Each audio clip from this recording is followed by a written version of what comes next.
So ayun, magandang araw sa inyo mga tol. So yung video natin ngayon is para sa ating motorista na katulad ko na yung gamit mga tol ay ito, Shell Advance. So may konting tips lang akong i-share sa inyo tungkol dito sa Shell Advance na gamit natin, no. So tara.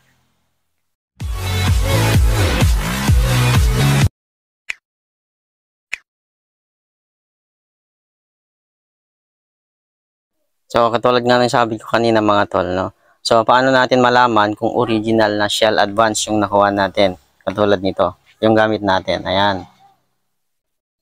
Ayan. So, yung una yung gagawin mga tol, kapag kukuha kayo ng Shell Advance, so, any Shell Advance, pang scooter man, pang TMX, ganun, T-Clutch.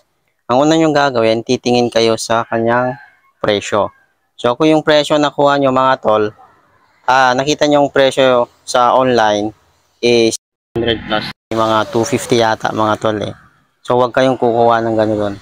So yung original na price nito, yung Shell Advance na ganito is nasa 350 pataas. So doon kayo kumuha, no? So ito sa pinaka-importanteng parts ng motor. Gagamitin sa motor, yung oil. So wag tayong magpapaloko sa mga fake, no? Tapos mga tol, sa pangalawa yung titignan, siyempre, yung battle niya. So, makikita mo dito yung mga unique. Ayan. Tapos, dito mga tol, tignan nyo din yung pit. May mga coding dito sa kanyang puwitan. Ayan o. Yan yung matitignan. Kung original na kaya nakuha nyo. Tapos mga tol, may code din yan dito, yung barcode niya. Titignan nyo yan para sa inyo yung nakuha nyo. Ayan. So, ayan. Tanggalin mo lang siya ng ganyan. Code dyan sa likod. Ay, may code. Ayan. Makikita mo yung code. So, yung iba, local talaga kasi walang nakalagay na code dito sa part. Tapos, dito, sa part na to, ayan. Titignan nyo din dito sa part na yan. Ayan, o. Thailand made. May nakasulat. Ayan. Yan yung mga titignan nyo kapag kukuha kayo ng Shell Advance, no?